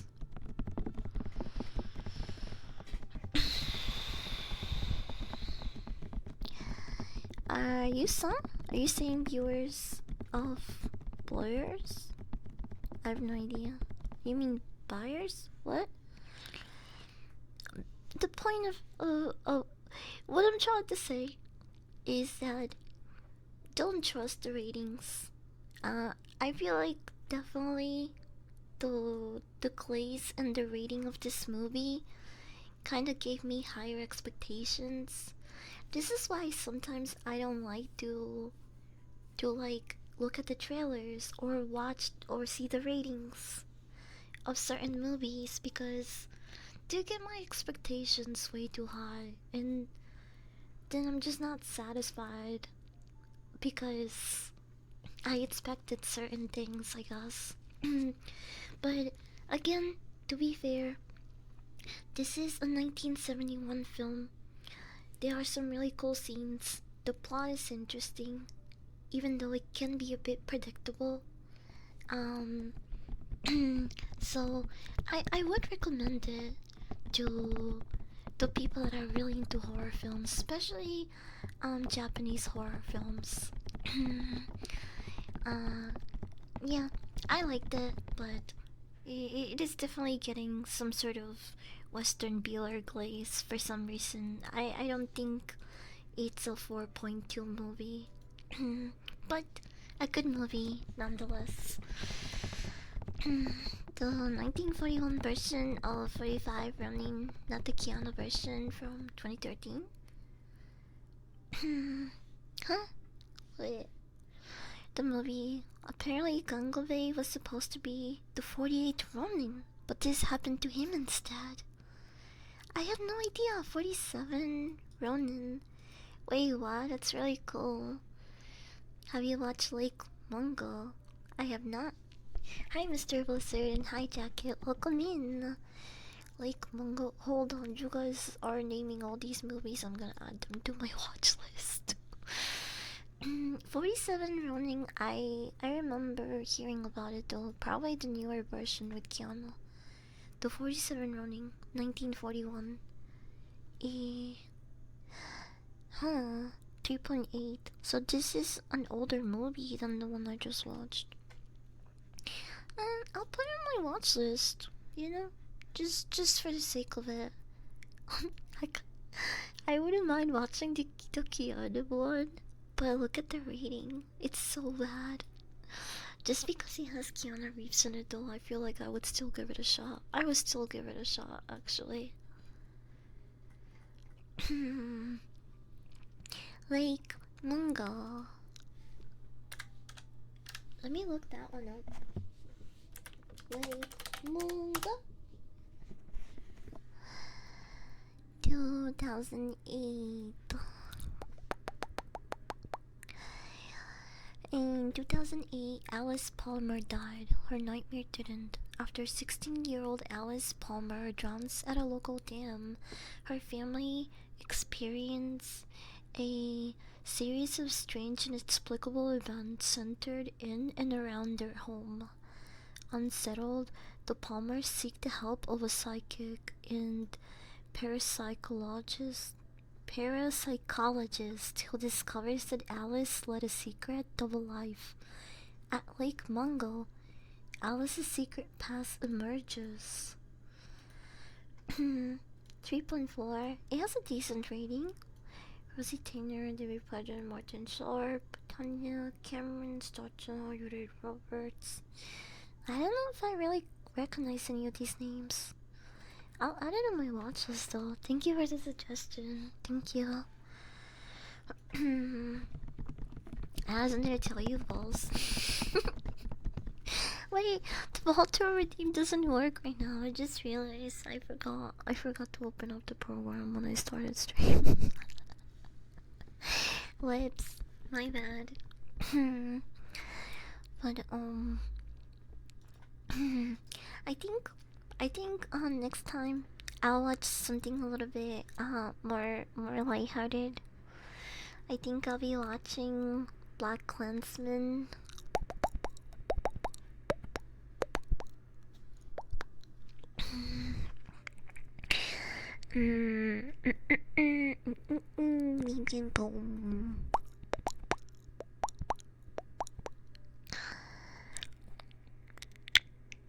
Oh, sorry. I started using your ear as my tutorial. I noticed that the volume got a little bit intenser.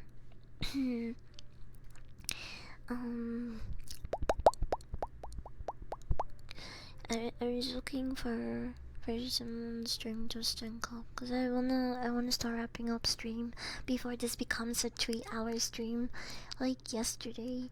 I got things to do again.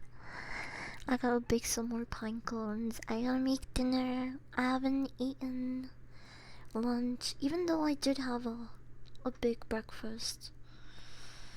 I did have a pretty big breakfast, to be fair. Oh my gosh, there's a bee kisser streaming, which is really rare.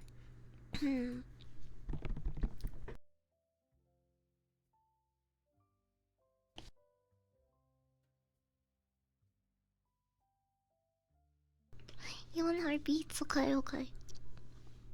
But after this hug, I'm leaving. What did you have for breakfast? I had papaya, strawberries, waffles, and scrambled eggs. The whole works. So yeah, I did have a big breakfast. It kept me full for the entire day.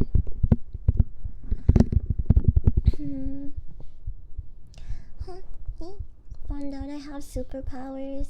What's your superpower? Being an ultra mega virgin. It's like I'm just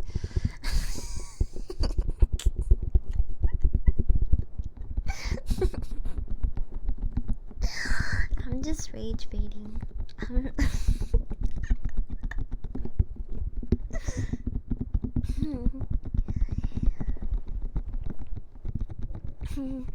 Come here, give me a big, stinky goodbye hug.